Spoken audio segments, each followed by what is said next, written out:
exactly right.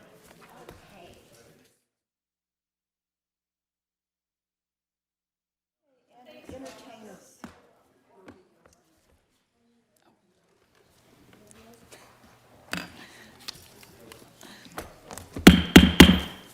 This meeting will now come to order. Please rise for a moment of silence and the Pledge of Allegiance led by Councilmember Leone.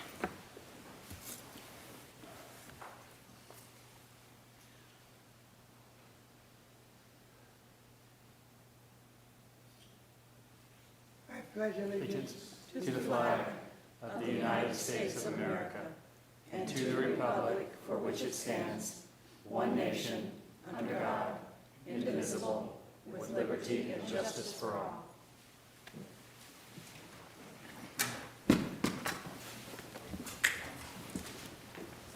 Thank you. The clerk will please call the roll.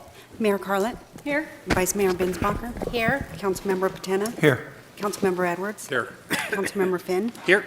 Councilmember Hunt, here. and Councilmember Leone. Here. Good evening and welcome to the Peoria City Council special meeting of April 13th, 2016. Tonight we are going to continue with the council's special study session to hear and deliberate on the fiscal year 2017 budget presentation. I'm going to turn it over to City Manager Carl Swenson. Thank you, Mayor Carlett and council members. Welcome back for another of our budget sessions. As you all know, you made great progress working through the budget at your last session.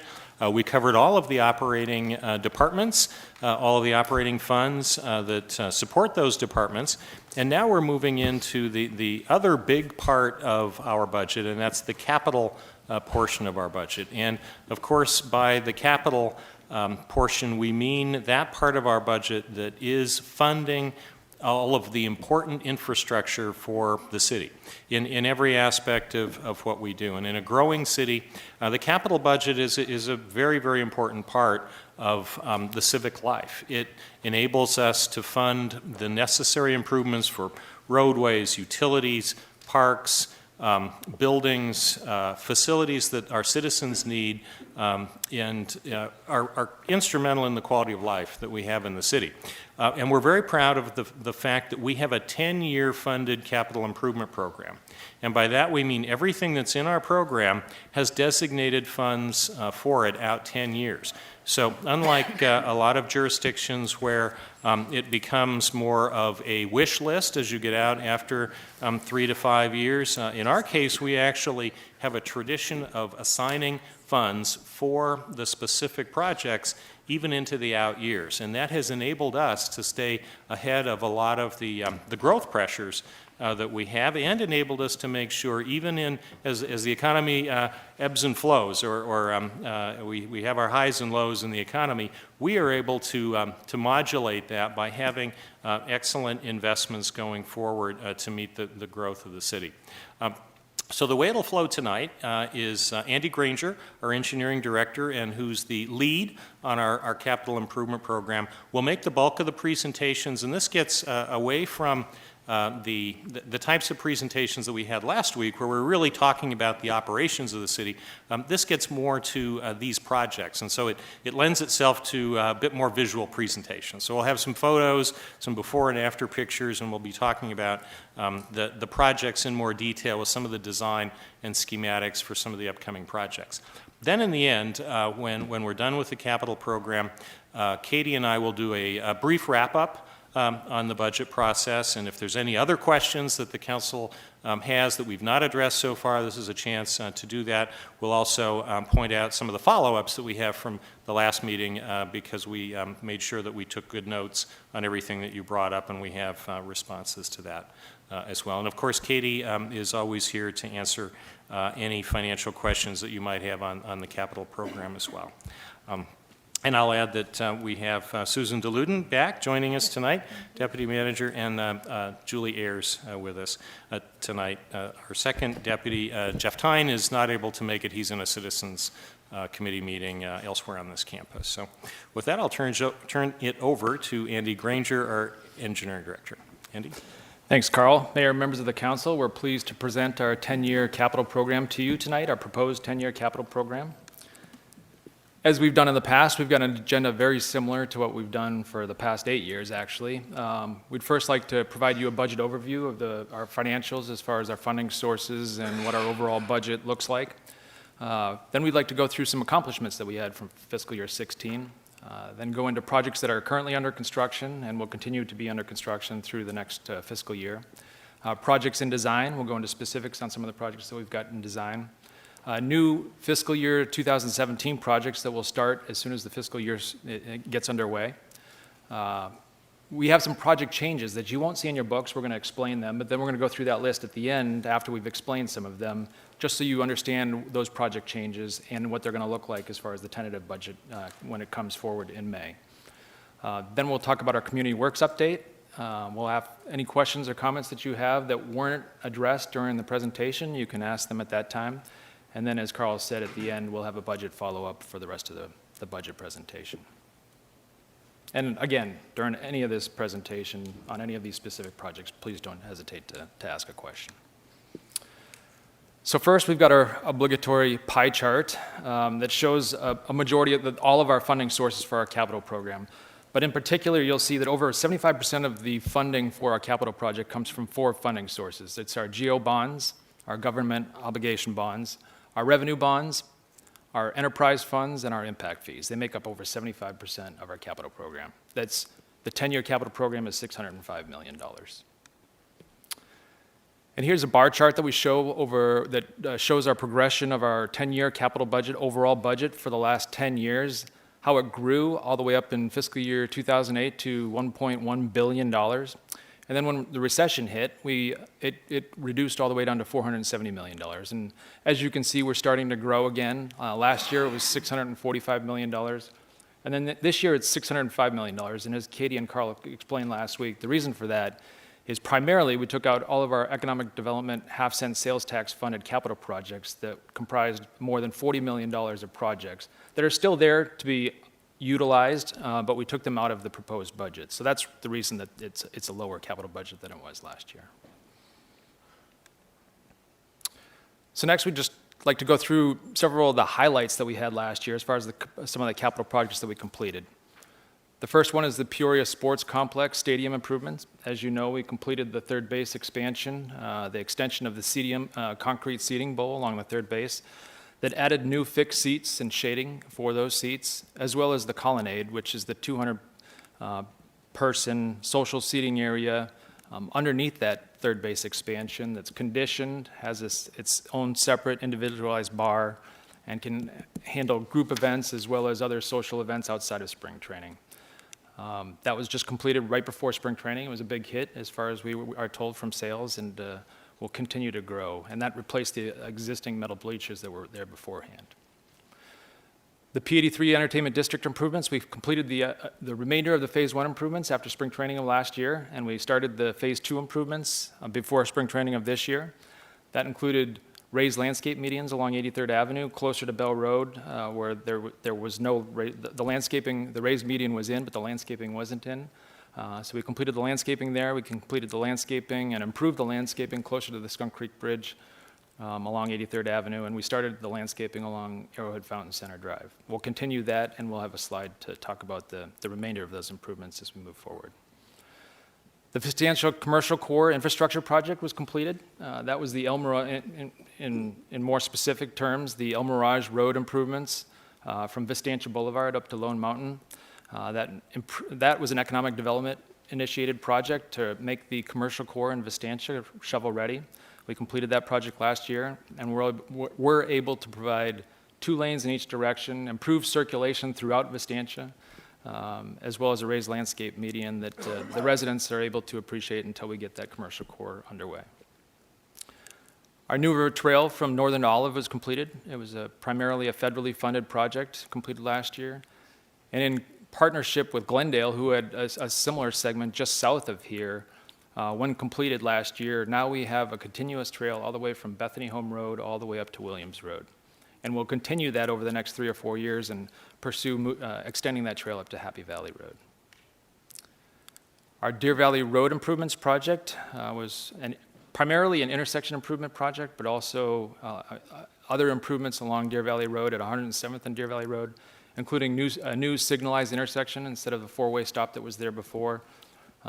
There's valley gutters in each direction on each of those legs, which wasn't very effective for drainage, and it wasn't effective for everybody that was driving over what in effect is a speed hump more than a valley gutter. So that intersection has been improved. The corners have been now meet ADA standards. The basin to the northeast of 107th and Deer Valley has been approved for drainage improvements, and is currently underway for landscaping improvements, which will be completed later this month. There's also an additional dedicated right turn lane at Lake Pleasant Parkway in Deer Valley that is currently under construction and will be completed in the next couple of weeks. And lastly, as everybody knows, we acquired the New River Utility Company over this past year. And so last month, we endeavored to make an interconnection in 2 different locations to address some of the pressure issues that we had with the New River Utility Company water system. So we made those 2 utility connections at 83rd and Beardsley and 83rd and Deer Valley. We were able to complete both of those. Each individualized interconnection was completed in a week, which was pretty miraculous. With, as far as we're concerned, minimal traffic control issues, and now should be put online later this week so that we'll minimize the pressure fluctuations that the citizens of the New River Utility Company had experienced before. This is a list of the projects, some of the major projects that we'd like to highlight that are going to be under construction. They are either currently under construction or will be starting soon, starting construction very soon. The first is the continuation of our sports complex improvements, and those improvements include the kids zone as well as a new scoreboard. The phase 3 portion of our stadium improvements included the colonnade and the third base expansion as well as the kids zone. We weren't able to complete the kids zone before spring training, so we made a decision with the teams to postpone that, refine our design until we've got something that we all agree is what is the best kids zone that we can build for that area. And so the renderings that you'll see is what we're proposing to design, and we'll start this construction in July of this year. It includes the mini baseball field that you see in the rendering. All of these amenities will be right behind the existing colonnade. It also includes the shipwreck-themed playground and splash feature that you see in the 2 renderings, the upper 2 pictures in the slide. There will be a covered gathering space between those to provide shade for parents that are watching their kids while they're playing on these amenities. And then lastly, and this isn't in your budget book, but this will be something that will be added, is a new scoreboard and a public announcement system, a public address system for the new scoreboard to be added to the tentative budget. So we'll talk about that a little bit more here when we talk about the budget. So as I stated, we'll start construction after the 4th of July, and our target completion date is we should be complete with all of these improvements by the end of the calendar year 2016. So our fiscal year 17 budget for the kids zone is $1.3 million. Some of that includes some remaining funds that need to be utilized to close out the colonnade, but the majority of that will go towards that kids zone. And then we've allocated an additional $1.6 million in new funding for that scoreboard. And that comes from the teams. Our agreement with the teams is for them to contribute $500,000 total towards that new scoreboard. We've got sports complex reserve funds in the amount of $600,000 that we are proposing to utilize for the funding of that scoreboard. And then the last $500,000 we're proposing to come from the half-cent sales tax fund. And Andy, this kid zone piece is something that's going to be available year-round, right? That's not just... Yeah, this is going to be an important amenity for during spring training. Some of the younger kids especially that get bored by about the second inning of a spring training game, they can go and utilize that kids zone. But it will be open for both birthday parties and other social events for citizens to utilize, as well as the Community Services Department will look at other ways to utilize this for other open times, maybe on the weekends, to have it open is similar to a park amenity also.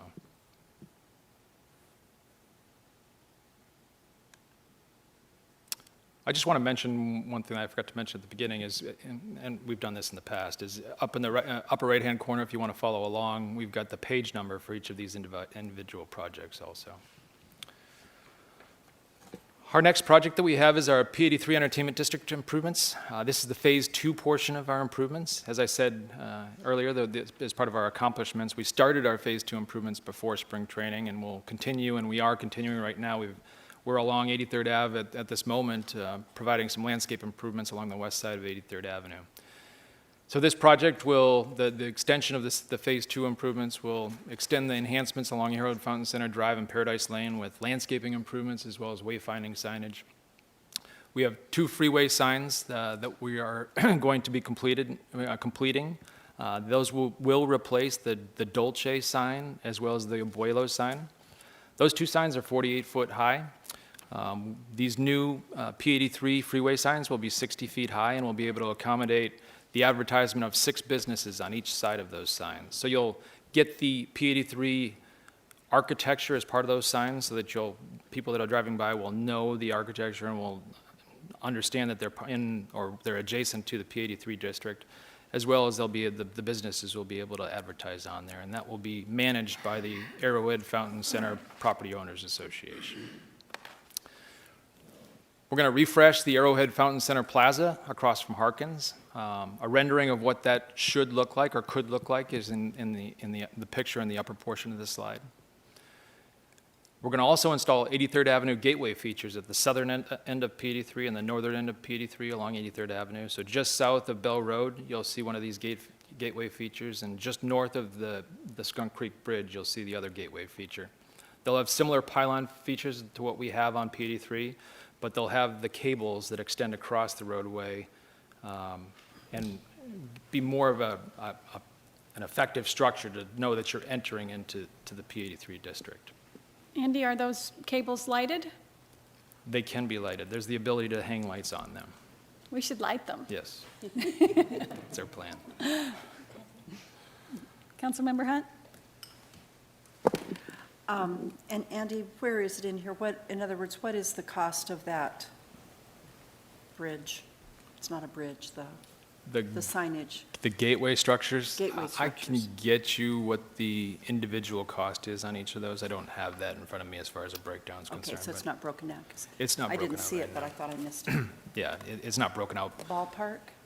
The overall Phase 2 improvement cost is $4 million for the Phase 2 improvements.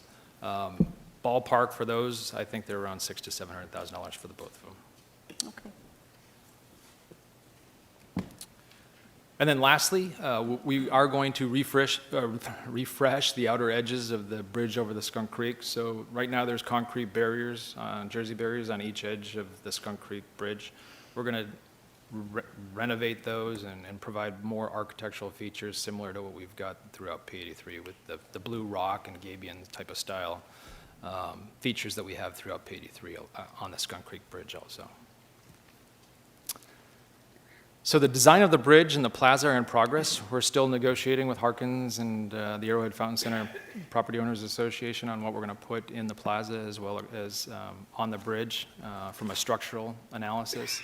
But the construction of everything we anticipate to be complete by the end of 2016. The fiscal year 17 budget for this project is $2 million. There's a lot of carryover money as part of that Phase 2 improvement also. And the total budget that we've spent between Phase 1 and Phase 2 is $9 million.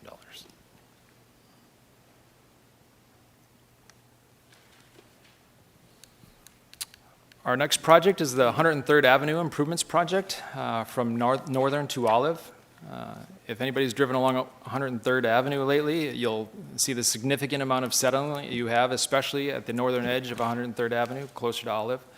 That's because of the old unregulated Glendale landfill, and some of that waste continues into the right-of-way to a certain extent. So this project will provide cleanup of that right-of-way. We've found some landfill debris. It's not as bad as we originally anticipated, but in some areas it's 5 to 6 feet deep. So as part of this project, we'll dig up and dispose of the debris that's within the right-of-way.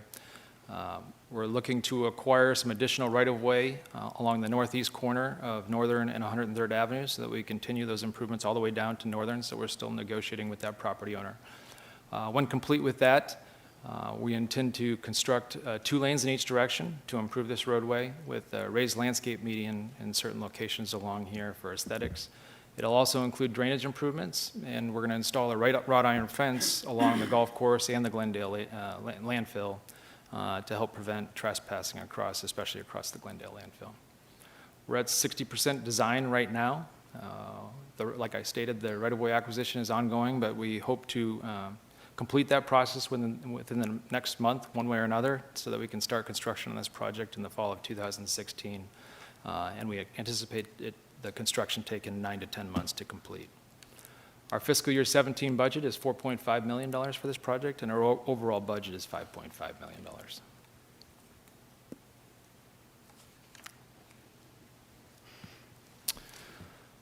Our Beardsley Road Channel project is in the neighborhood of the Ventana Lakes. The intent of this project is to pipe the existing earthen channel, which is pretty much an eyesore for the Ventana Lake residents. It's also a maintenance issue for the city and Ventana Lakes. So this project is proposing to install 2 pipes and tile the earthen ditch. And then when complete with the tiling, we'll construct sidewalk and landscaping above the pipe, refresh decomposed granite within the median and along the north side of Beardsley Road from 99th Avenue all the way to 111th Avenue to give the whole area a refreshed look, just not the south side. And then we'll paint the walls on the south side that are within Peoria's jurisdiction. This project's at 30% design. We expect to bid the project in August. Construction should take 6 to 9 months. The fiscal year budget for this project is $3.2 million for 17, and the overall total budget is $3.4 million. Yes, Councilmember Edwards.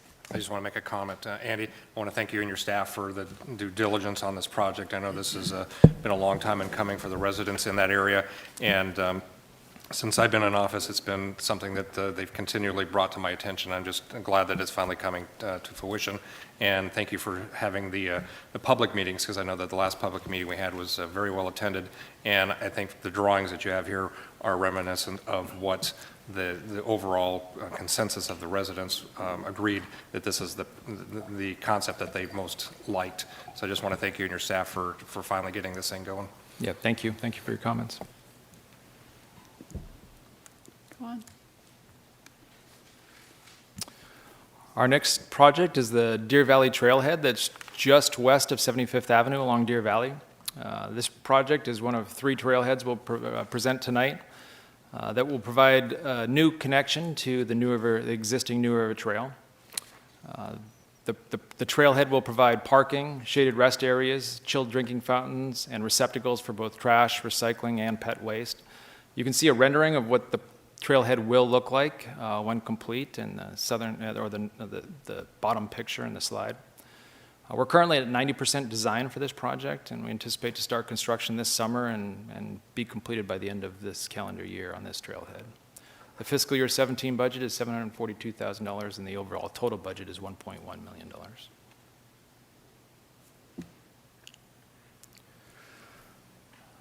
The Lake Pleasant Parkway Sidewalk Project is going to provide new sidewalk along the west side of Lake Pleasant Parkway from Deer Valley all the way up to Happy Valley Road. There's certain areas that have sidewalk, but the missing segments, and there's a significant amount of missing segments along that west side as well as the east side. But we've concentrated on the west side for this particular project, and then we have another project that we'll present here and as part of this presentation for the east side. But the project will also refresh landscaping adjacent to Ironwood Village and Melton Ranch, and it also install new LED streetlights, which is not our standard throughout the city, but in this area we're relocating a lot of the existing streetlights, so it makes sense to, while we're relocating, to replace all of the streetlights along this segment with LED lights, so with LED streetlights. So we'll be doing that as part of this project also. The construction contract is out to bid, so we anticipate construction to start within the next 2 months and should be complete by the fall of 2016. Our fiscal year 17 budget is $250,000, and the overall total budget for this project is $838,000. Andy, can you tell me a little bit about the new street lights? Is that our intention to replace all the street lights in the city eventually with LED? Eventually. It doesn't make economical sense to do that as throughout the city at one time. But as it makes sense, as we're replacing street lights, then we'd make an educated decision to replace them at that time with LED lights. So in this case, where we've got a capital project and we're relocating lights anyways, it just makes sense to install new LED lights in those locations. And so LED lights save us money? They save us money in the long run, yes. Okay. From an operational expense, they last a lot longer than your standard street lights. Good. Okay, thanks. Our 79th Avenue and Thunderbird Road intersection improvements project is currently underway. This project improves this, for the most part, the southern leg of 79th Avenue, or in particular, the southeast corner. The project will complete the curb, gutter, and sidewalk along that southwest corner, and upgrade ramps at all of the corners to current ADA standards, as well as provide new traffic signal upgrades to accommodate the improvements for the intersection. As I stated, the construction has started. There's not a lot of traffic control in place right now. We're waiting for school to end and summer break to start before we get on with most of the major traffic control work. But even at that time, we don't expect major traffic issues when we do the street work. We expect the completion to be complete by August of this year. And this will be a big improvement. We've had a lot of citizens and parents in particular that their kids go to Centennial High School and complain about the offset of the intersection that needs to be improved. So this is going to address a lot of those issues where we've had complaints in the past. Councilmember Finn?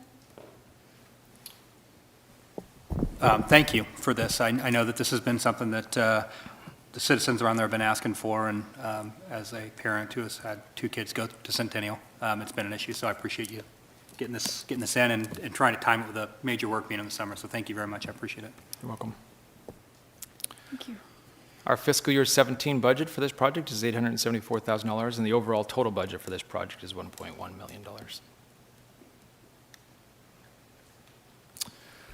Our Pinnacle Peak Public Safety Building expansion, as everybody knows about, will provide a new building for the police department, a new station up in North Peoria for their expanded growth throughout the city and be able to address their immediate needs in the north area of the city of Peoria. So the initial phase of this project will provide a 17,000 square foot building that has been planned to expand as a phase 2 portion of this project to 30,000 square feet to the north of the existing proposed building. The project also includes, it's got a partner project that's a Pinnacle Peak roadway improvement project that will be completed at the same time, and that includes improvements to 102nd Avenue as well as Pinnacle Peak from 99th Avenue over to 102nd Avenue. The design is almost complete.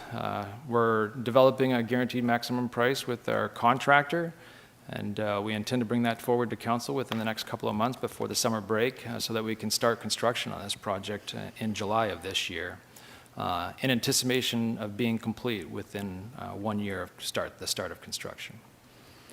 The fiscal year 17 budget is $9.4 million, and the overall total budget is $11.9 million. And energy efficiencies are being built into this building also? We do where we can, and we're also going to try and meet LEED standards for this building. I'd ask Ed. Yes. So it will be a LEED certified building. I'm not sure what we're targeting right now. Ed, do you want to? Gold. So we're going for LEED Gold for this building also. Would you like to say anything about how this can save us money in the long term?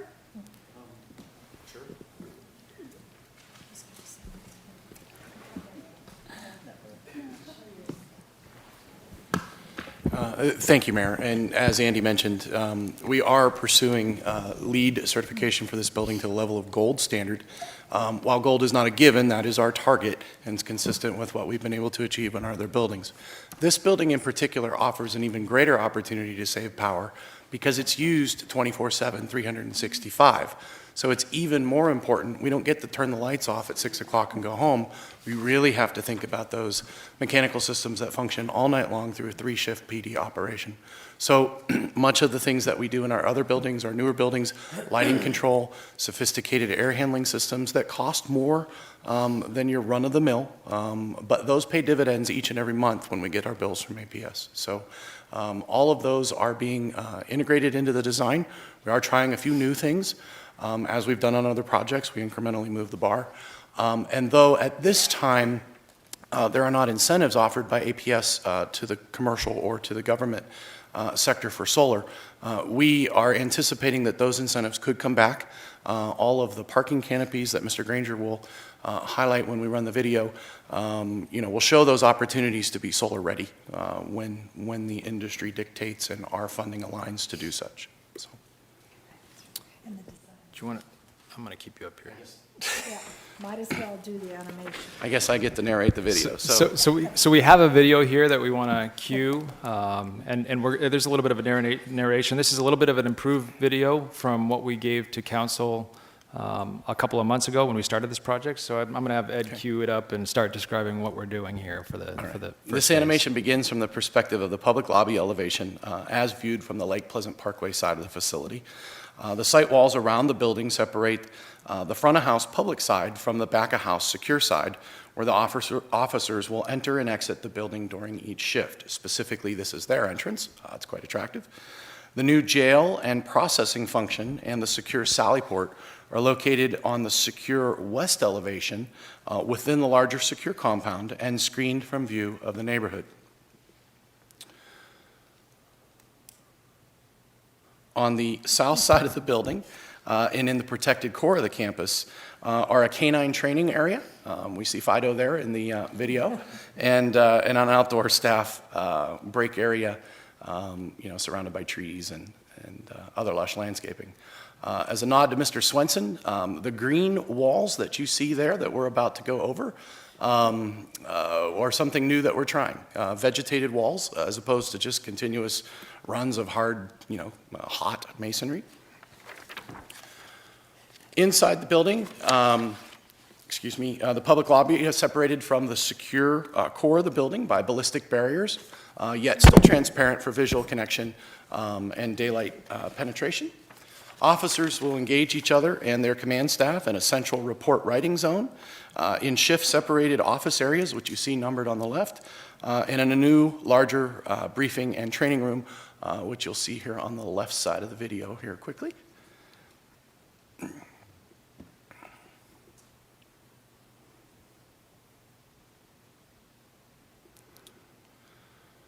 And both personnel and patrol vehicles will be housed under large parking canopies all around the building, much like the existing canopies that are there, and they're all being pre-configured for the potential of solar power in the future. And last, through the operable glass doors on the north elevation that you see here, you can see the new indoor tactical and physical training environments for our officers. So that concludes the video. Thank you, Ed. Thanks. Any questions on that? Council? Great. Yep, looks great. Thanks, Thank Ed. you. Nicely done. Yes, very nice. All right, next we wanted to talk about some of our major projects that we're going to have in design, or that are either currently in design or going to be starting design within the next few months and into fiscal year 2017. Our first project and one of our major projects and city initiatives is to construct the North Peoria Community Park behind the New River Dam. As many of you know, the project is going to provide very similar amenities to what we have in Pioneer Park, as well as the horizontal amenities that we have at Rio Vista. For the north area that is very much in need of ball fields, especially lighted ball fields. So the project, the first phase, will provide lighted ball fields, playgrounds, a dog park, a fishing lake that will also act for irrigation and trails. It'll also be master planned to accommodate future recreational facilities as either a recreational center or potentially an aquatics facility that is adjacent to the recreational center or part of the recreational center. As you know, this project is in partnership with the flood control. The flood control owns this land, but there's a recreational use easement over this land, so the only purpose that this can be utilized for, besides flood control purposes, behind the dam is for recreational use purposes. So we've been partnering with the flood control district, coordinating with them as far as what we can and can't do behind the dam, and we continue to do that all the way through construction. We'll be coming forward with an IGA before we start construction that will lay out the terms of the agreement as far as from an operational standpoint. The study is, we're currently underway with the study. We intend to be complete by June of this year. We just went through interviews for a design build consultant team, and we've selected a firm that we're now negotiating with, so we hope to bring that contract forward to you very soon. The final design we anticipate to begin at the beginning of the next fiscal year when the funding is available, and the target park opening date for this park is fall of 2018. Some of the major issues that we're still trying to understand is yes, it's very fast. We're still trying to understand where to get irrigation water. Obviously, we can get potable water from Lake Pleasant Parkway. We've got potable water lines within Lake Pleasant Parkway, but that can be very expensive because we have to pay city rates for potable water. So we're exploring irrigation well alternatives. We'll be out there in the next couple of months drilling wells to determine the viability of irrigation wells out at this site. The other thing we're going to do within the next month is we're going to go out there with a piece of construction equipment and start ripping up the dirt in certain locations to see how difficult it is, because that will be a major issue if we have extreme difficulty behind the New River Dam, ripping up some of that earth for the fishing lake as well as the utilities. We know that there's going to be difficulty, we just don't know what the extent of it is, and so that will help us determine that within the next month. The fiscal year 2017 budget is $2 million for design of the project, and then the fiscal year 18 budget for the construction of this project is $28.3 million, for a total of $30.6 million for those horizontal amenities that are similar to Pioneer Park and Rio Vista.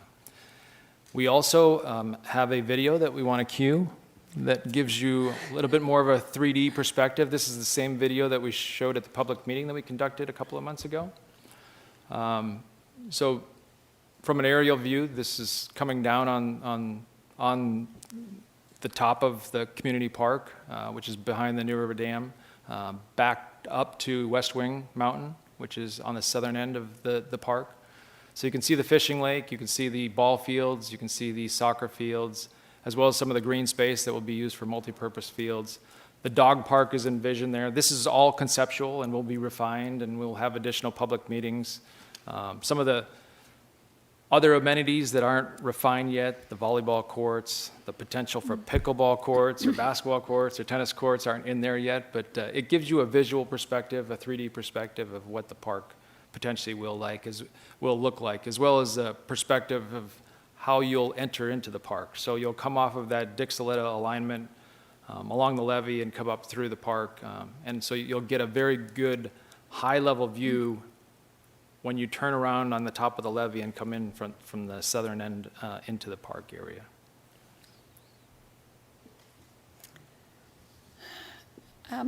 I think that this park gives us a really good reason to start a study on how we can bring reused water to this area.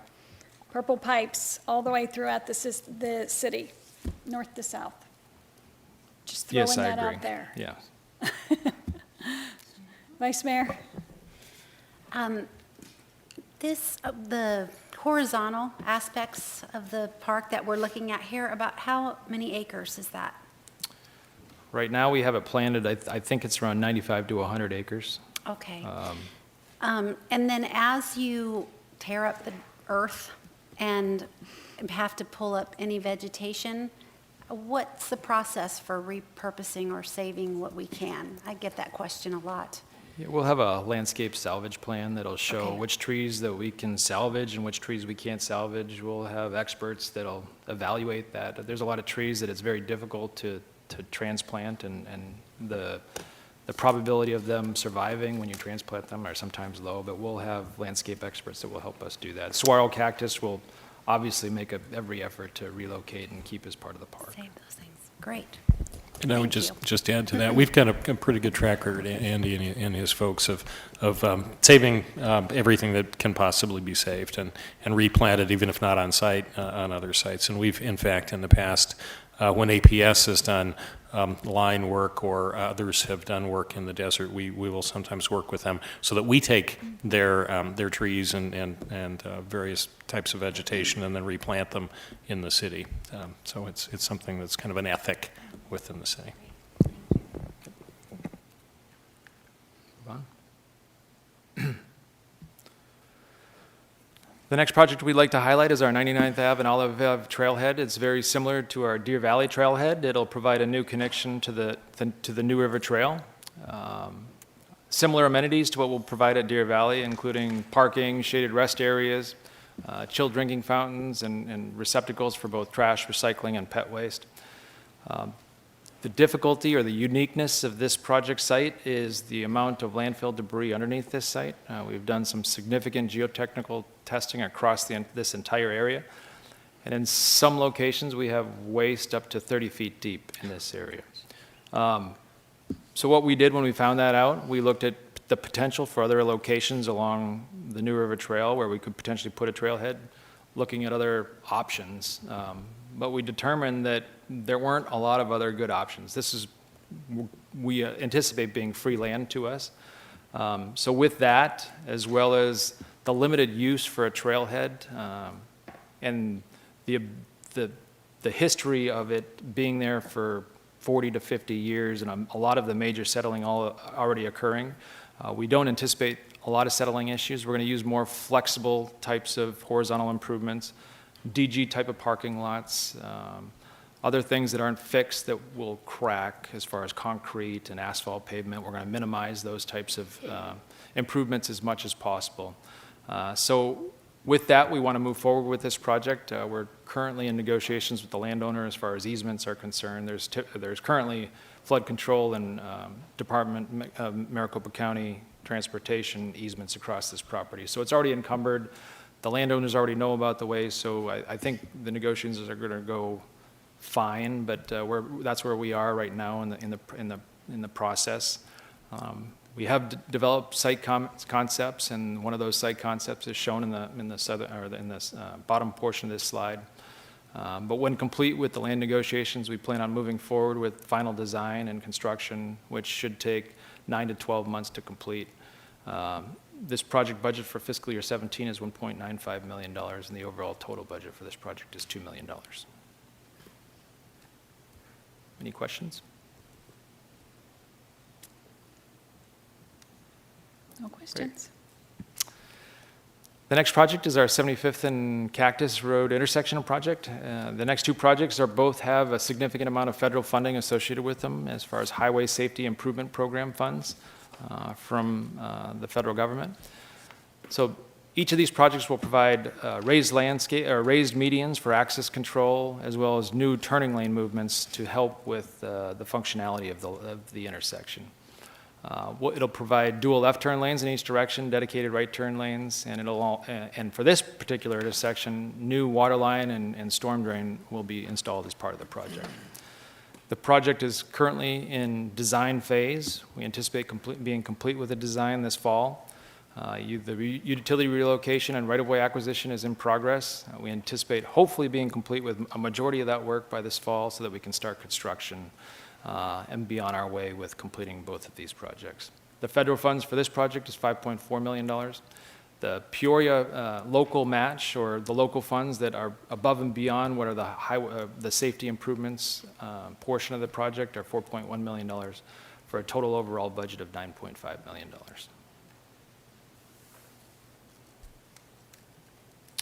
Our 75th and Peoria intersection project is very similar to this project. I would say that the only difference in this project is it doesn't include a lot of storm drain work, but it does replace the water lines throughout the intersection as part of the improvements too. So that when we're done with the intersection, we've got new water lines in there that we don't have to dig up after we've already put in the permanent surface improvements and tear up some of the improvements that we've recently put in.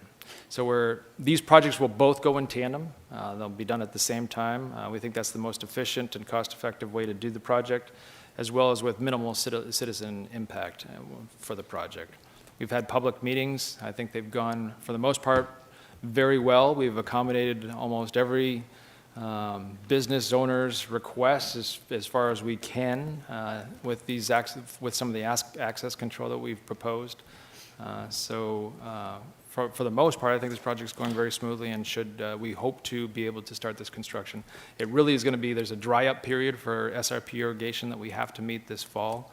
And if we do, then we'll be able to move forward with these two intersection projects.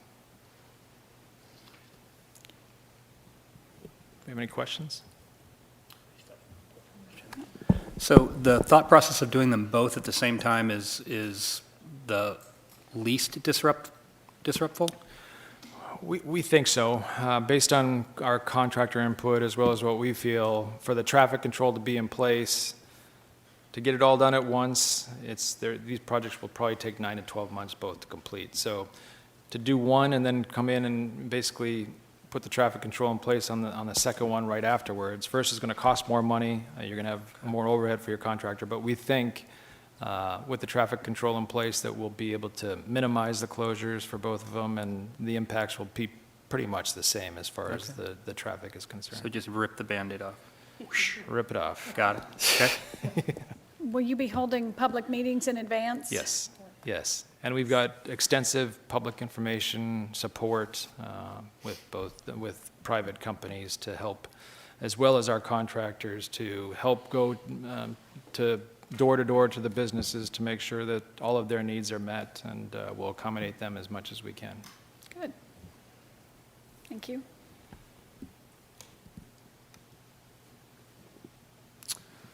Another project near our 99th Ave and Olive Trailhead project is our 99th Avenue Road Reconstruction project.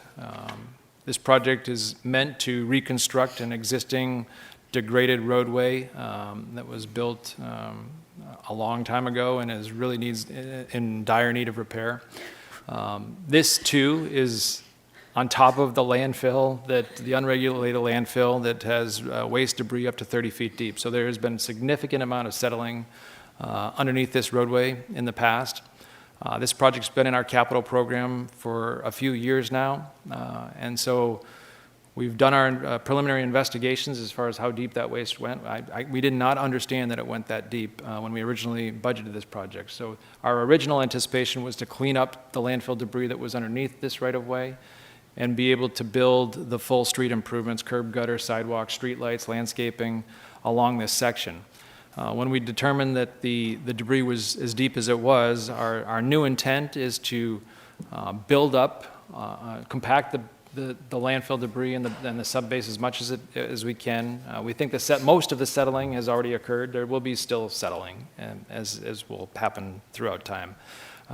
But compact that as much as we can, build as much of a subbase as we can, which would be much more extensive than we would typically put in a roadway section, and then put strip asphalt over the top of it, as well as culverts. So we will straighten out the roadway. There will not be the undulations that you have now. You will not see the flooding that you have there now. We propose as part of our project to fix the flooding issues. You will have flooding on both sides of the roadway, but hopefully the roadway will be able to convey that drainage underneath the roadway. Where right now, when we get a major storm event, this is the type of incidents that occur in that area. So with that, we will also install a sidewalk along the west side of the roadway. It says east-west side on there. I think our proposal is to put it on the west side of the roadway, and obviously drainage improvements alongside that project. The design we anticipate starting this summer, be complete by this fall with the job order contract, and be able to start construction and complete this project relatively quickly. We anticipate this project not taking more than 4 months. With that, we've revised our budget based on what we know about the geotechnical investigation we've conducted. Our budget used to be, or in your proposed budget books, this budget is $3.7 million. With the new proposed improvements that we anticipate completing, we anticipate that budget being reduced by $2 million down to $1.7 million. So this is one of those projects that we will propose to adjust as part of the tentative budget down to $1.7 million. Great. Looks like there's lots of room for improvement there. There is lots of room for improvement. Any questions? Okay, I'm going to take this opportunity to excuse myself. I have to go to a citizens meeting, so I am going to turn the gavel over to our vice mayor. Thank you.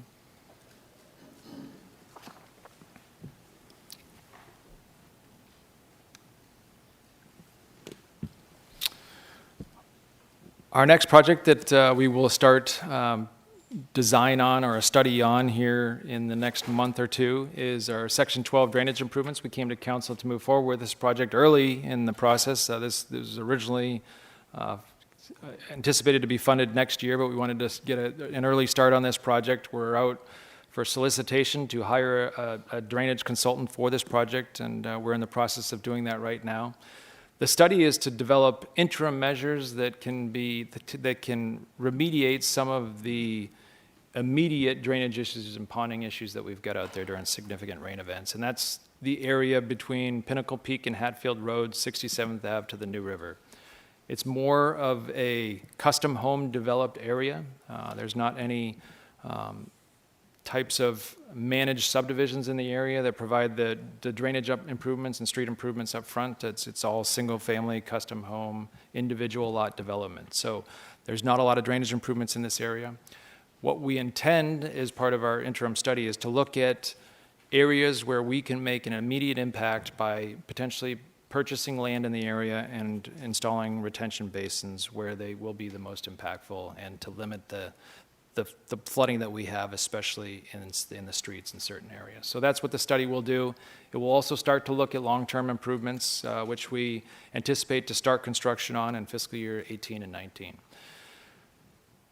That project, we hope to partner with the Flood Control District. It's a regional drainage improvement project, so we are in conversations, and we'll continue conversations with the Flood Control District to partner on that major project, but the interim project will be for that interim solution. So, like I stated, we're in the consultant selection process phase of hiring a consultant to do this work.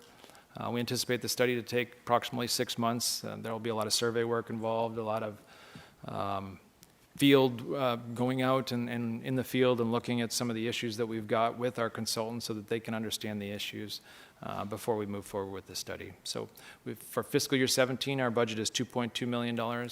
For 18 and 19, we've committed $7 million in each of those fiscal years. Those are for the complete improvements that will convey what we anticipate we will convey all of that stormwater to the New River. So the total overall budget for this drainage project is $16.3 million. Andy, so the total 16.3, we could see that number go down if we get the county to agree to pay for some of it, or is this still going to be our total cost? My anticipation is that this will probably be our cost up front, and we maybe get reimbursed in the future for 50% of that if we come to agreement. My assumption will be that there's not funding in place in the next 3 years through the Flood Control District, but typically they'll come to an agreement where in the future they'll reimburse us. Okay. If we can come to agreement. Right. Thank you. Yep.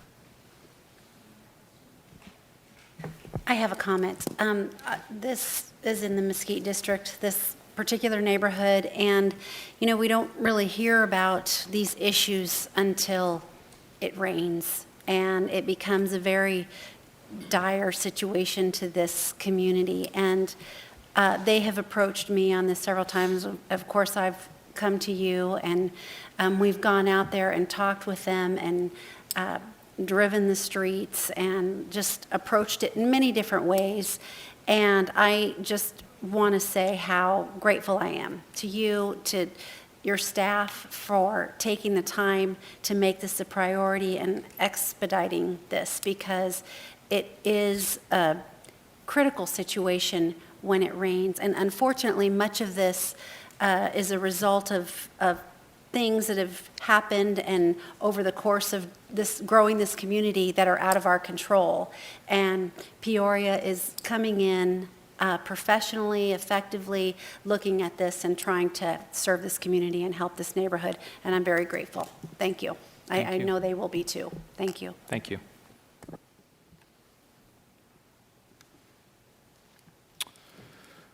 Another significant project in our capital program is the Pyramid Peak Water Treatment Plant Upgrades and Expansion Project for our water and wastewater department. This project entails the city's share of planned upgrades to the existing Pyramid Peak water treatment plant. For the upgrades for that portion are $600,000. It also includes the expansion that will provide an additional 13 million gallons per day of treatment capacity for future growth within the city of Peoria, primarily in the north area of Peoria. As you can see, it's a $51 million project for that expansion, so it's a significant investment for the future of Peoria. We are currently looking to, we were in the design for both of the upgrades to the existing treatment as well as the expansion. We're looking to hire a construction manager to complete these improvements within the next couple of months. Our fiscal year 17 budget is $5.1 million for this project. Our fiscal year 18 and 19 respectively, budgets are $24.2 million and $21.7 million for a total project budget of $51 million for this project. So a significant investment for our future. To put that in perspective, that 13 million gallons per day will serve, and this is probably conservative, 20,000 new homes within the city of Peoria. So this will provide enough water supply for us for the next 10 to 15 years, and that's at the pace of growth that we're at right now. So we're well on our way to managing our future growth. And if I might add, Vice Mayor and Council, as Andy points out, this is a substantial investment, but a critical investment to keep pace with and serve the growth that will be happening in the northern part of the city. And as the Council knows from the decision earlier this year to amend our agreement with the City of Glendale, who we share the operation of this facility with, it's a very good forward-thinking move, and I appreciate the cooperation of the City of Glendale. It's a partnership that we have, and it's working very well for both cities. Thank you. Next, we'd just like to talk about some new projects that we're going to be starting in 2017. Here's a list of those projects, and we'll go into these in a little bit of detail also. The first project that we've got is our Happy Valley Parkway roadway widening project. This project, the limits of this project have changed from what your budget books show as far as from a funding level. The original scope of this project was to widen the bridge only along Happy Valley Parkway at the Agua Fria to 3 lanes in each direction. We've expanded that scope, and I want to go into a little detail on how that's able to happen. In conversations with MAG over the last couple of months, so after we've already completed most of our planned capital projects, we've got word from MAG that we're going to be in line for some closeout funds from our Prop 400 arterial life cycle program. So our arterial life cycle program provides funding from half-cent sales tax from the region, from the county, for major arterial roadway projects that benefit the region. So Lake Pleasant Parkway from West Wing up to Loop 303 was in that arterial life cycle program. Happy Valley Parkway or Happy Valley Road from Lake Pleasant Parkway to 67th Avenue was in that program. And the reimbursements that we get, we contribute 30% of the cost of the roadway construction, and we are reimbursed 70% from the arterial life cycle program or from MAG. But that comes over time, and we have to program out our reimbursements. The reimbursements for Lake Pleasant Parkway from West Wing to Loop 303 were anticipated in 2025 and 2026 at the amount of $10 million, sorry. But we just received word from MAG that there's other municipalities that are slow and delayed in their capital projects, and the intent of them, of MAG, is to utilize those funds as quickly as they can. So they do not like to have a balance in their banking account to reimburse these projects. So what they do is they go through a closeout process each year. And we're one of a few municipalities that take this opportunity to be able to get reimbursed early. So we are going to get reimbursed approximately $10 million early for those Lake Pleasant Parkway improvements. And what that does is it helps us move forward some other needed capital projects that we had later in our capital program. And one of those projects is the Happy Valley Parkway roadway widening project.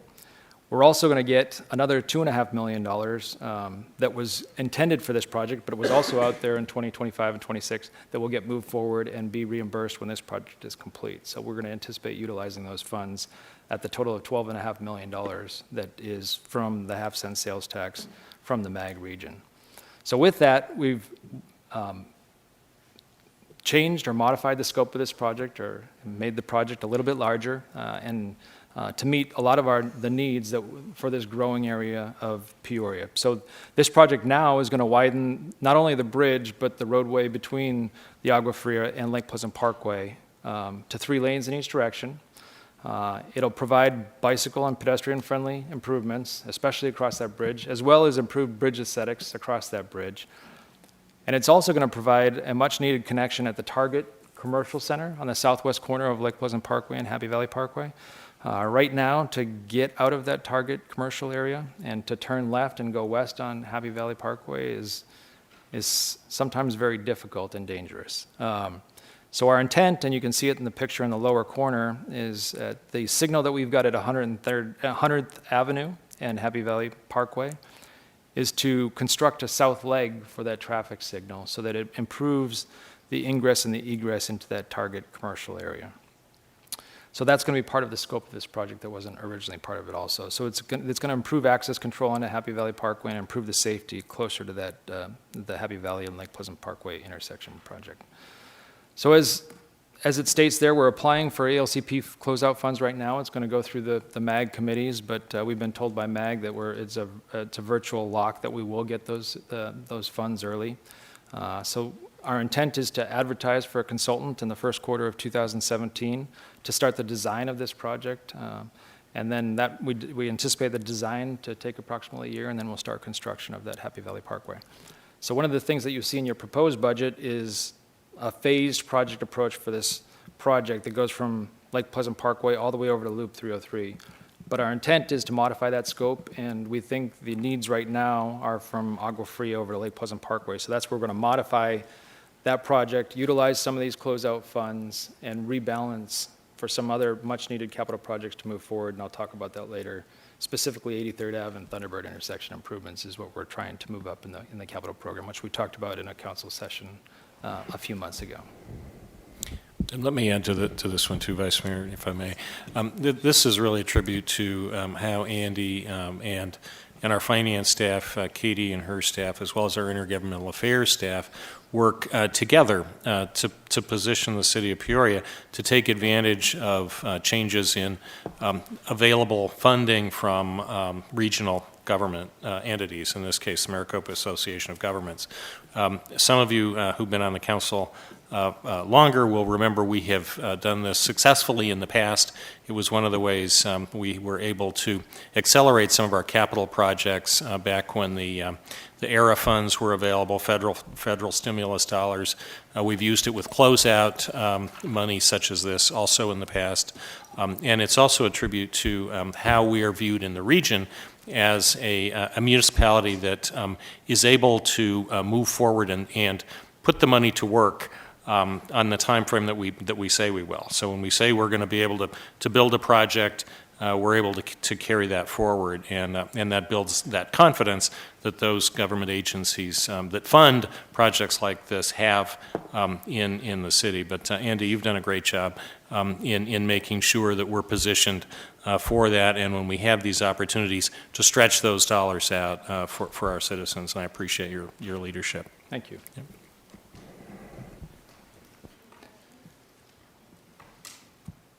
Comment about this too. I just, again, want to thank you and everyone that's contributed to this.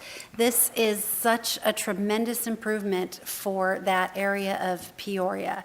Estancia is going to be thrilled to see this coming together. And this is really the primary way in and out of the Estancia community, and there's a huge biking club, and this is really their only path.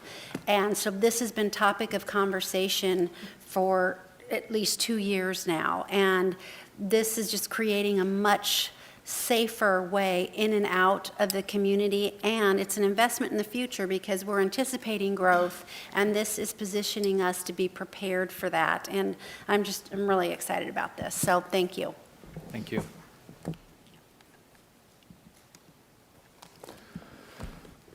Another project that we were successful in obtaining federal funds for is our 83rd Avenue Sidewalk and Bike Lanes project. This project will provide improvements, and they're interim improvements until the anticipated development to the east of here, specifically Alora Vita at Happy Valley and 83rd develops. Right now, there isn't any bike lanes along this section. There's not any sidewalk along this section. So. But it was going to be somewhat expensive to build that portion, and we just kept waiting and waiting for development. Well, we got an application, or we got a request for application for federal funds for new bike facilities and pedestrian-friendly facilities from ADOT and from MAG to apply for. And we did that a few months ago, and we were successful in obtaining funds for this project, which widens out the asphalt along 83rd Ave from Happy Valley to Jomax. And with doing that, we'll be able to add bike lanes in each direction, 6-foot wide bike lanes in each direction, as well as building sidewalk along the west side of this section. So this project was granted CMAQ, which is Congestion Mitigation and Air Quality Funds, which are federal funds to help promote other types of travel besides vehicular travel. We actually got the funds this year, so we were able to start this project immediately for design. So we're in the process of entering into a JPA, which is the same thing as an agreement, an IGA with ADOT, to start the design of this project, which we anticipate to take approximately 1 year, and then for construction to take approximately 1 year. We hope it goes smoother, but our experience with ADOT is sometimes it extends out longer. But with that, the city budget for this project is only $140,000, and we're taking advantage of federal funds again on this project in the amount of $756,000.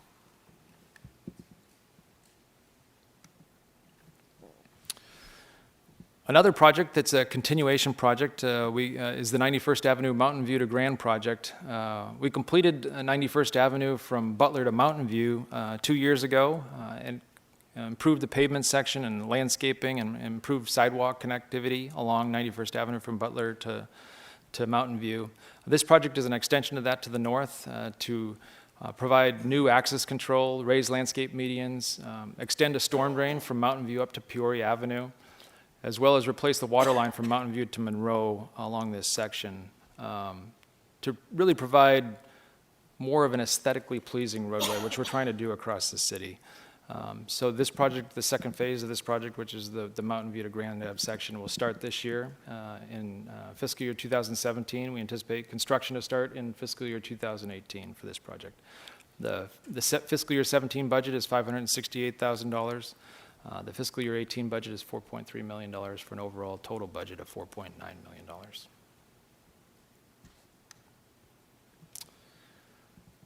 The sister project to the Lake Pleasant Parkway Sidewalk project on the west side is to complete the east side of Lake Pleasant Parkway from Deer Valley all the way up to Jomax in this case, which has missing sidewalk segments along this whole section. We really do anticipate when these two sidewalk projects are complete, you're going to get a lot of pedestrian activity along this section of Lake Pleasant Parkway. Again, we anticipate installing new LED streetlights along this section, refreshing the landscaping where we impact it as part of the construction, acquiring drainage easements. The reason that we are doing this second, or the east side second, is it's a little bit more difficult, and you can see it somewhat in that picture, is the drainage swale on the right side of that picture along the entire section of Lake Pleasant Parkway.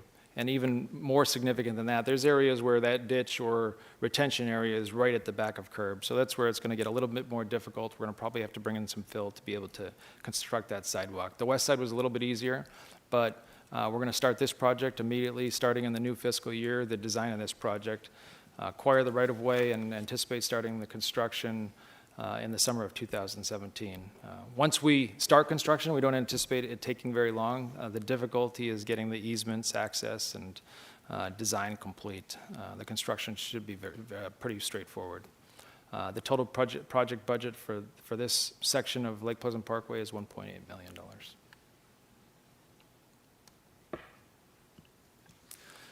Another trailhead project, we acquired this parcel approximately just a little bit over 1 year ago, which is, we intended to use as a trailhead to connect to our existing New River Trail.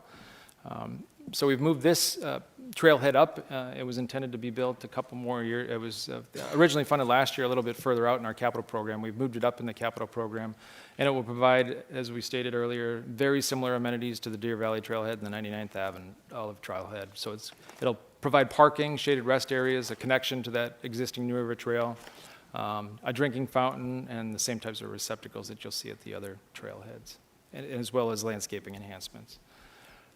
The project budget for this is $588,000. We anticipate starting the design in fiscal year 2017, and construction we anticipate to start in fiscal year 2018. Yes. On that trailhead, where the sidewalk is, where it gets onto 83rd Avenue, right now there's, is it 3 or 4 old telephone poles that are on the north end of that property? Will we be working with the utility companies to remove those poles? They're no longer, they were poles that were set in place for the old building that was there. The poles are still there, there's wires hanging down, but there's nothing connecting them to anything, so will we be cleaning that up as well? Yeah, we'll look at taking those down, especially if they're not in use. Yeah, they're definitely not active, so, Yeah. thank you.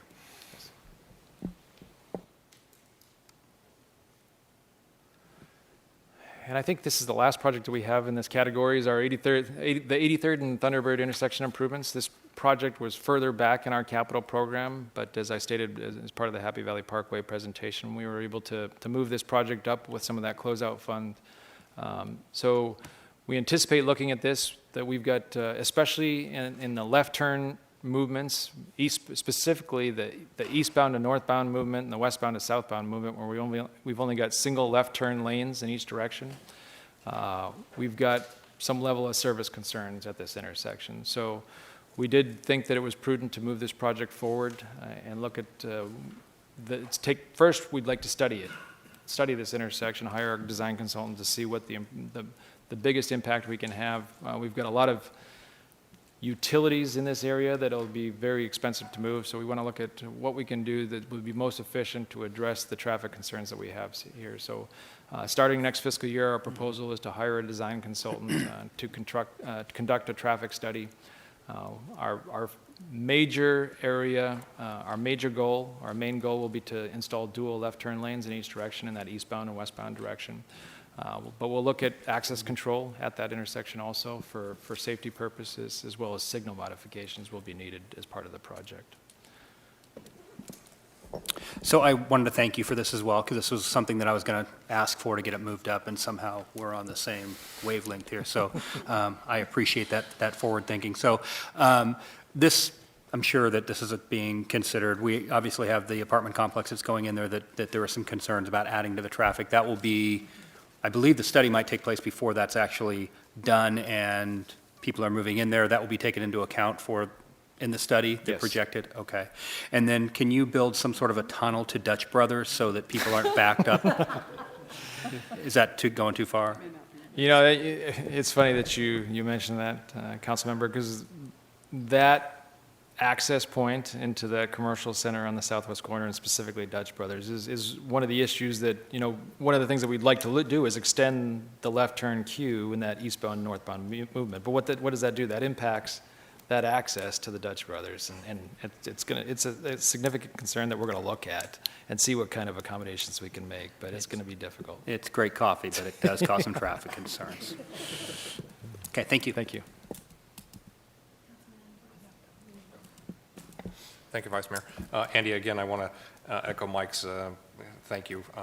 Moving this project up is significantly, I think, in the long run, it's going to take the impact of the area into consideration with all of the improvements to the P83 district, the amount of new businesses that are coming into that area. It's just only going to add to the traffic concerns, and I think by you guys adding this up, and I think you guys bumped it up several years just from a study session or a study standpoint. So I want to thank you and your staff for really listening to us, because we're hearing the complaints from the businesses and the residents in that area that we need to do something. So I want to thank you guys. You're welcome. Thank you. So just I've had some concerns from residents over in Desert Harbor. Thanks for moving this up, because they're concerned that people are cutting down 91st Avenue to get to Bell Road rather than get into the traffic area of Thunderbird and 83rd Avenue. So, that's a primarily residential area. There's a school there, and the increased traffic is just kind of an accident waiting to happen. So I appreciate the fact that you've moved this up as well. Thank you. thank you. Comment or question. What time of year will the traffic study be done? Do we know? It's because it changes so drastically, during spring training. That's a good question. Well, the traffic study is going to look at, we've got historical data as far as traffic counts are concerned, so we may update those. It'll depend. We typically don't do our counts during the summer because it's the least time of year as far as traffic volume is concerned. So we'll look into that as far as even if we have to conduct additional traffic counts. We may have them in the area already. We might have done them real recently, and we'll just update those. And we'll also project into the future what the growth is for the area and be able to determine from that, based on the traffic volumes as well as from the expertise of our design consultant as well as our staff, what we think will be the most effective improvements to make at the intersection. Okay, thank you. Well, Just if I may, on that, this was also enabled to move forward because of those same MAG closeout funds that were able to accelerate the Happy Valley Road Bridge, right? yes. Yeah, that's good. So we intend to start this project as soon as the new fiscal year starts. We'll advertise for a design consultant to conduct that study. Look at what type of right-of-way acquisition. If we can move up the construction from fiscal year 2019, we will. We just anticipate with utility relocations and right-of-way acquisition, it may take till 2019 to complete or to start the construction. The overall total project budget for this is $4.5 million. Again, that's based on worst case scenario. It may be a lot less than that. There may be some very effective improvements that we can make even in the near term based on striping improvements in certain directions to help improve this intersection in the near term as well as provide some of these other improvements over the long term.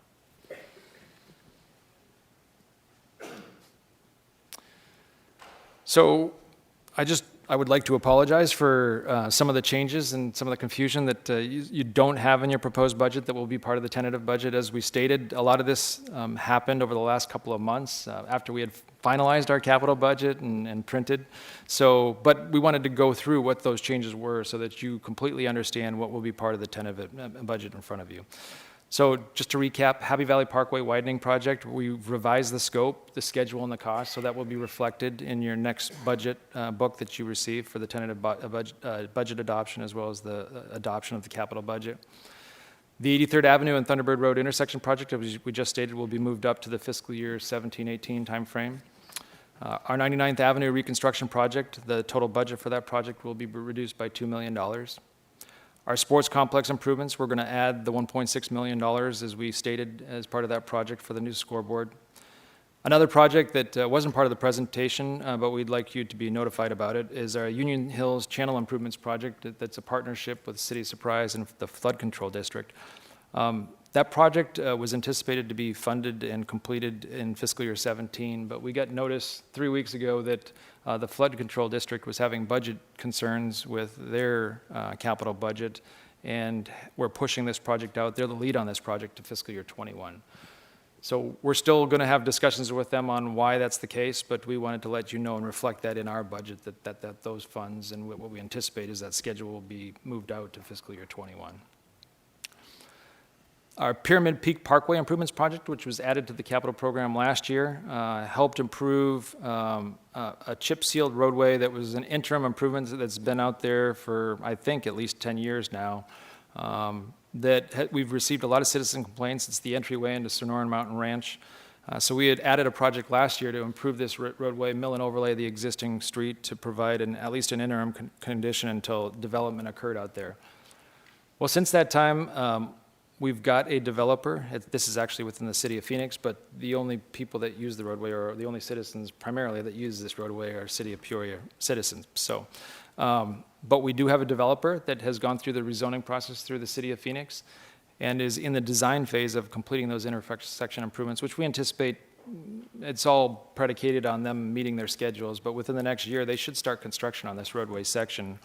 So we've reduced our budget by $1 million for that project because we don't anticipate anything but maybe minimal obligations for the city of Peoria, where that road connects into Sonoran Mountain Ranch, where we may have to expend some funds. But the majority of those street improvements, first of all, they're not going to just be a mill and overlay of the existing roadway. It's going to be full street improvements, including curb, gutter, sidewalk, landscaping, multi-use trails that will be across that section of new development through through that northern area of Peoria. So we've reduced that, we've reflected that in our capital budget so that we can utilize those funds elsewhere. And then lastly, we wanted to add back, we've got a sports complex asphalt remediation project that we anticipate starting this fall. So we wanted to add back, this $227,000 was in our fiscal year 16 budget for fiscal year 17. It was taken out as part of those economic development capital projects. We've asked the budget department to put that back in because we intend to move forward with those improvements to the main drives within the sports complex, which we intend to mill and overlay. The asphalt's in pretty poor condition, and we need to utilize those funds in order to do that. So we're going to add those back in, and that will be reflected in your tentative budget. Any questions on that? The last thing that we'd like to talk about is our Community Works program. As you know, this has been a very successful program over the last 10 years within the city of Peoria. It allows us to fund the smaller projects that really enhance the neighborhoods and citizen concerns in a big way that typically wouldn't be added to your typical capital program.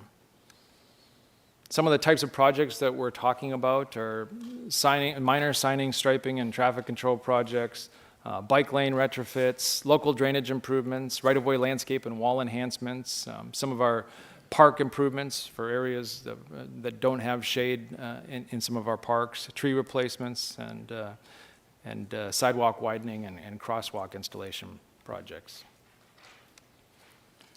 Examples of recently completed projects over the last year, we've got a list here, and we'll go into specifics on just a couple of these real quickly. One of the projects that was real effective was an acceleration lane that we installed at Vistantia Boulevard and Trilogy Lane. We had a lot of complaints from Trilogy residents that it was very difficult to get out of Trilogy going westbound to take a left out of there because of the ongoing traffic or the traffic along Vistantia Boulevard. They requested a signal. The signal did not meet warrants. We continued to get citizen complaints, and we came up with kind of a unique and innovative solution to add an acceleration lane, which minimized the landscape median within that area and added that acceleration lane, which I think the citizens have, at least the feedback that I've got, has been very successful. So that was one of the projects that we utilized Community Works funds for. Another Community Works project was our Monroe Street enhancements just east of 83rd Avenue. This project, we had a lot of unregulated parking along the southern edge of Monroe Street, especially during a lot of our bigger special events in the downtown area. It created a lot of dust control issues and a lot of complaints for the adjacent, we received a lot of complaints from the adjacent neighbors. So we widened out this street to 32 feet, added a little bit of additional asphalt and put curb gutter and some decomposed granite in there to ensure that people weren't jumping the curb and parking in the dirt, and they were actually parking in the street. A community services Community Works project was at one of their projects was the Kiwanis Park Playground Replacement Project. It replaced playground equipment, and it was a partnership with the Kiwanis Club that contributed $20,000. So the overall project cost was $120,000, and you can see some of the before and after pictures of some of the upgrades that they made to the playground equipment.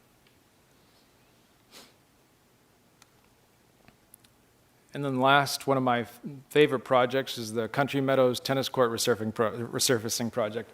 At Country Meadows, there used to be 2 tennis courts, and the surface of those tennis courts was cracked and started to degrade and needed to be resurfaced. So community services went in there, but they looked at how many people utilize the tennis courts. They decided that we've got a growing need for pickleball courts across the community, and so they did resurface one of the tennis courts, but they converted the other tennis court into 2 pickleball courts. So I'm not sure what the use is out there, but I know that pickleball is starting to grow in popularity. This list shows the engineering proposed Community Works program. It's a lot of quick response programs. What we found in City Manager Swenson discussed this last week is what the Community Works program does, and it's been very successful, is it really gives us the ability to respond to citizens in a very timely manner. Typically, when you get complaints, Our response would have been in the past, if we didn't have this type of a program, that we'd have to wait and try and budget this as part of future capital programs. When we have this type of a program, we can respond in some cases within 2 to 3 weeks on some of these issues. In other cases, it might be 2 to 3 months, but it's a lot more responsive than what you'll see in other municipalities that don't have this type of program.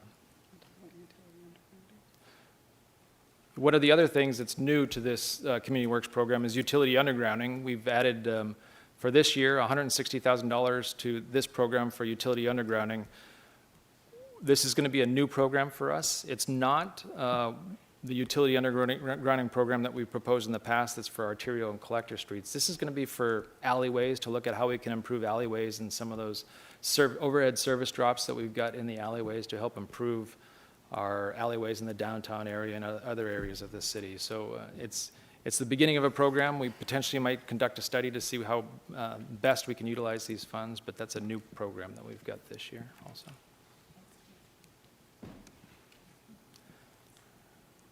This is a list of the community services projects that they're proposing for this year to complete. This is also in your budget book if you want to review them more closely, and if you have any questions, let us know.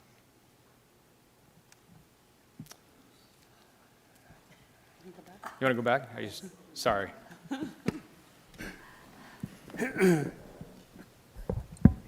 Andy, I see in the book it says a park in the Pine District. Did you ever find a place to put it? I know we had one place, but you said that went downhill.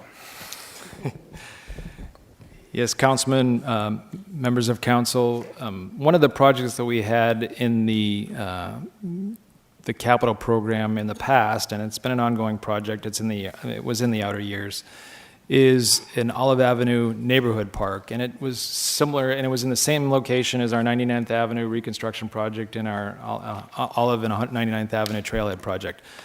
And it's the location that we had specified was on property that we thought would be donated to the city so that we would get the land for a very good price and it would be very cost effective. Unfortunately, that land, when we did this geotechnical testing for some of those other projects, we did the geotechnical testing across that land also, and it has the same depths of waste across that land also.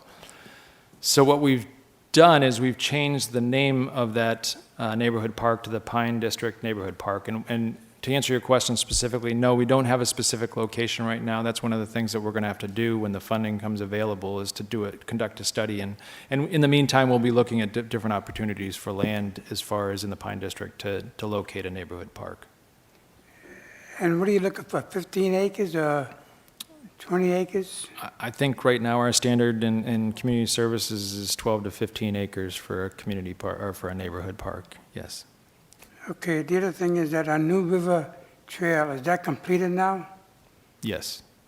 Now, how many miles was that from northern up north? Oh, Is that about 12 and a half one way? I'd have to add that up. I'm not You positive. say It you- goes from in Peoria. It goes from northern all the way up to Williams, and it will go up to Happy Valley. You mean you didn't jog that yet and find out? I didn't. Thank you. You're welcome.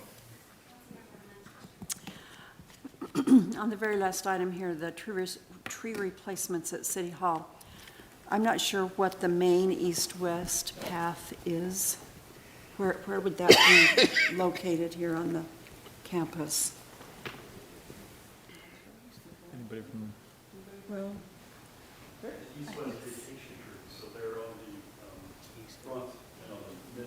Chris, could you come down, please? Thanks. oh boy, that's not clear. Okay, that's Set to north, go right here. right? That's north. The north is that way. No, East and Apologize, I was phoning a friend back there, so no. It is the sweet acacia trees on the east side and in the front of the main road here, and then in the back section of the old City Hall campus is what we're going to address with this supplemental. and are they dead? They're not All dead. 30 of them? They're not dead, but they're a very trashy tree, and what we're trying to do is improve the area from the acacia. Okay. And is this the only City Hall tree replacement in the budget Because there's lots of other dead trees and bushes on this campus. There are. This is selective, meaning that our new increased costs for our contracting of City Hall and Old Downtown sections, we are going to look at that and assess our tree inventory, where we've lost trees, where we have the wrong tree placement, and we're going to correct those over time. But this would be this is the most impactful and the most visible that we'll see at the City Hall campus. Okay, but if there's one dead, you will at least remove it, correct? Correct. Yes, Okay. absolutely, Councilman. Good. An empty space isn't as obvious as a dead bush or tree. Absolutely. That would be our goal. Yeah, okay, thanks, Chris.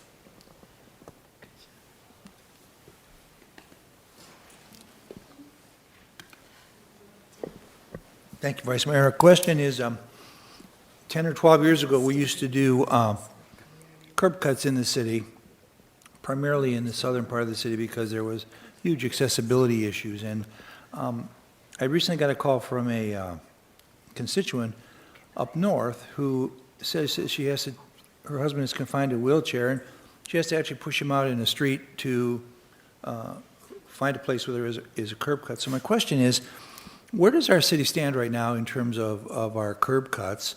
And I think now that we require all of our developers now to put those in, but where do we stand now in terms of accessibility issues in our city, particularly up north, just say south of Union Hills?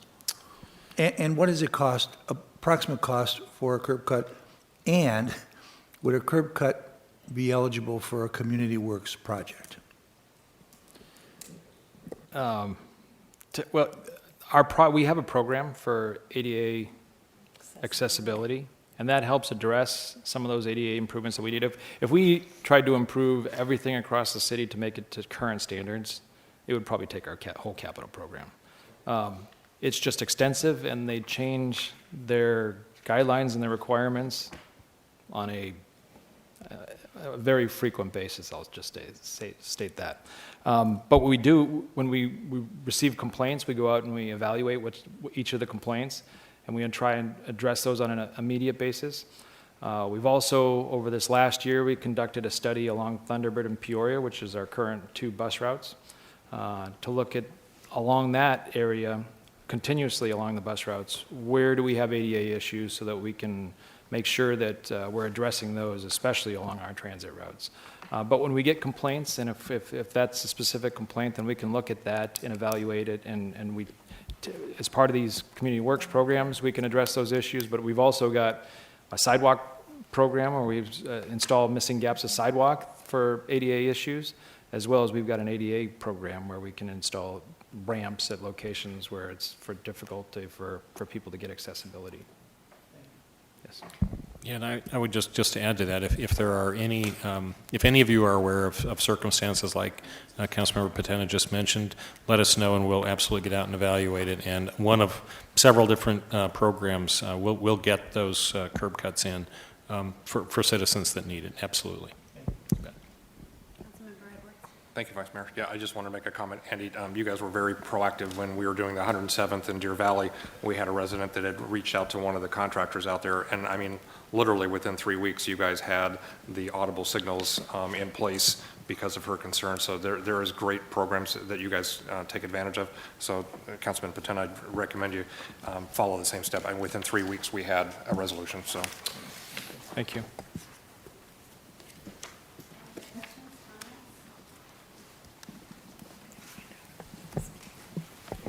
And that concludes our presentation on the capital program. If there, Councilman Edwards has one comment. sure. actually, don't have a comment. I have a couple questions on Okay. a couple CIP items. So Sure. is it the right time? You bet, Okay. yes. You bet. On CIP 88, which was for the Bell Road 83rd left turn lane, I wanted to see if that's a possibility. I mean, with all the improvements that we're doing over in the P83 district and with the, all of the new businesses coming in, it just seems a shame that we're not going to do a study until 18, and then over the course of the 2 years after that, do those changes. And that traffic in that intersection is as bad as it is, especially during spring training. I think that we need to really look at moving this up. Maybe the study in in 17 and then starting in 18, and that's just a suggestion. Councilmember Edwards, members of the council, that's something, let us evaluate that, but, Yeah. you know, it's not a high-cost capital project, so I don't think we have any reason not to move it up. There's nothing that's pending that is the reason that it's scheduled that far out. Okay, thank you. And then the other one was CIP 26, and this was another small one. It has to do with the Riverwalk drainage in front of, or on top of the Fletcher Heights area. I know the drainage looks like it's not set for a couple of years, but is that something that we even need to look at, or would that be something that the developer of that development just north of that property would be responsible for doing, or would that be something we do in conjunction? That's a good question, Councilmember. Public Works just cleaned that area up. Yeah. And it looks a lot better. I think that's why we pushed that project out a little bit, to see what the effect of just cleaning it up, because it is a significant capital project to harden that drainage channel. I'm not sure if we could require the developer to conduct those improvements, but it's something we can pursue as far as maybe a cost Well, I'm share. just thinking that maybe we do a cost share or something like that, because it drains well now. I mean, I know it was overgrown, you guys did a phenomenal job cleaning it up, but I think the major use of it going forward is going to be for that development just to the north of it, so it looks like it makes sense to do a cost share of some sort, because if it's working for us the way it is now, why would we improve it? The only reason it needs improving is because you're going to have somewhere down the line additional housing in that area. Sure. So, and that's all I have. Thank you. Councilmember Hunt? Andy, on page 80, it's the 87th Avenue and Peoria intersection alignment. That's been cooking for a long time, and I guess I don't understand, what does arts have to do with it? Do you know which intersection visually? Yes. Okay. I'll have Katie answer that question. And won't we have to buy some property in order to do that? Yes. Okay. Yeah. What you're seeing, and you'll see that across all of our capital projects, we have most all of our capital projects, a item on there that says arts, and that's related to the city's 1% that we collect on CIP projects to go towards arts in Peoria. So that's just representative of that budget amount that we'll be collecting on this project. And then may I assume that this is not, are these, the 17 and 18, are those study monies? And then it'll be done in Design. 19? Yeah, the 17 money is for right-of-way acquisition. We've actually acquired a property on the southeast corner. Okay. We still need to acquire either right-of-way or easements on the southwest corner and the northwest corner, so we're still pursuing that. And then the study would, and the design would start next fiscal year with construction to follow. Okay, well, it's waited this long. Guess it can wait a little longer. And then,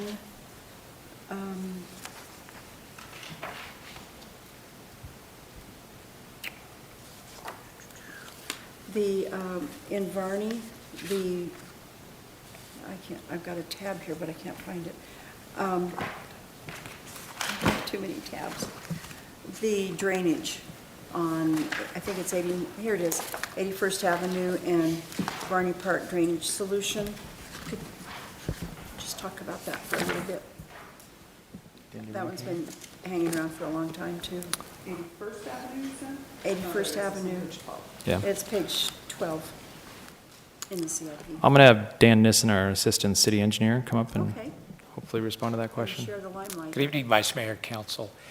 We are currently under design with that drainage project, the 81st Avenue in Varney. And what will happen is we're going to build a concrete valley gutter on 81st Avenue, which will intercept some of those flows that come from the north and then direct them into the Varney Park, where we're going to depress part of that Varney Park and use it as a basin.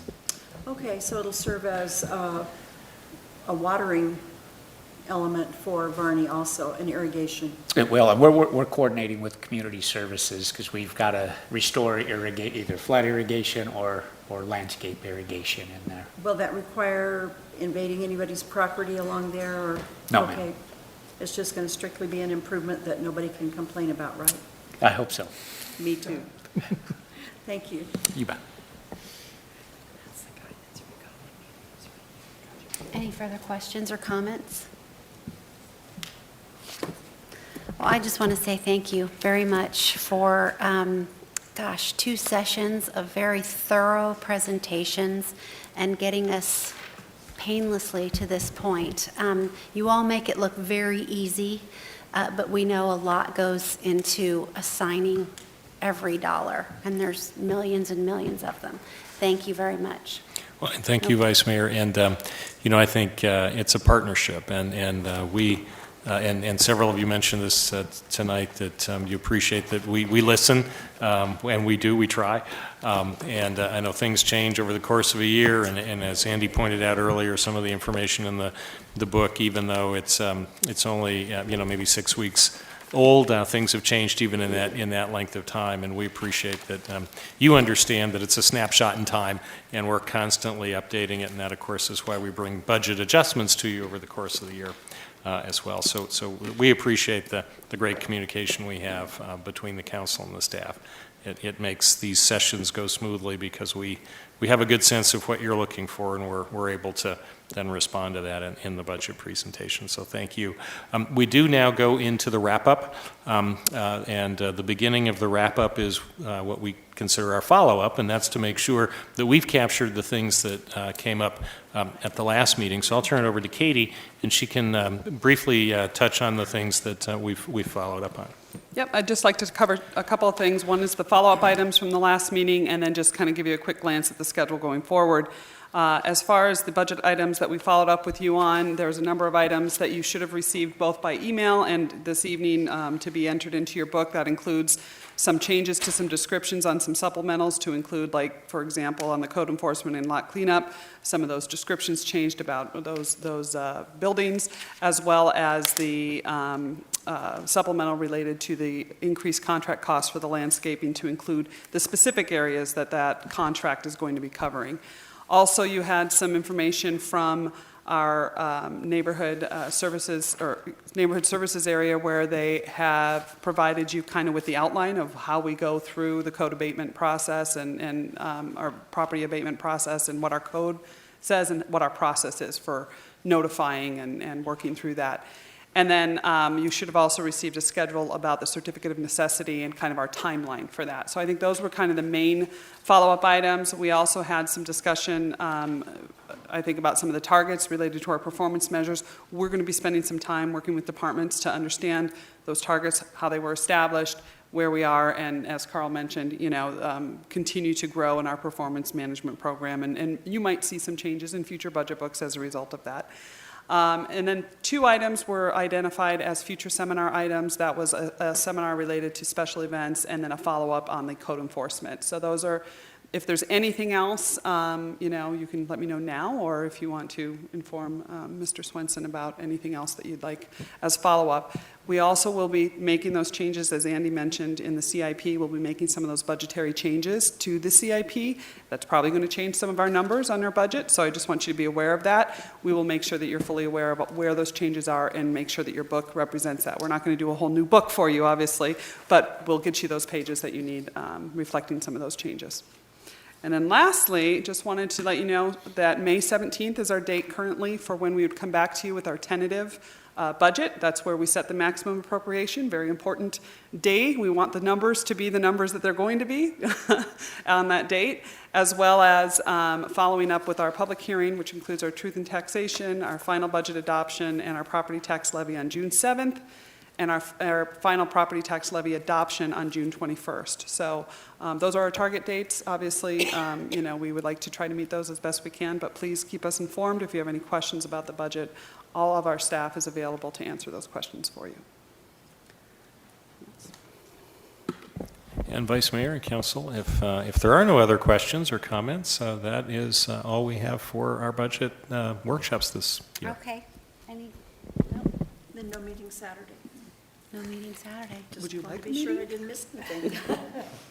Okay, I'll be then. here by myself. There being no further business, we are adjourned.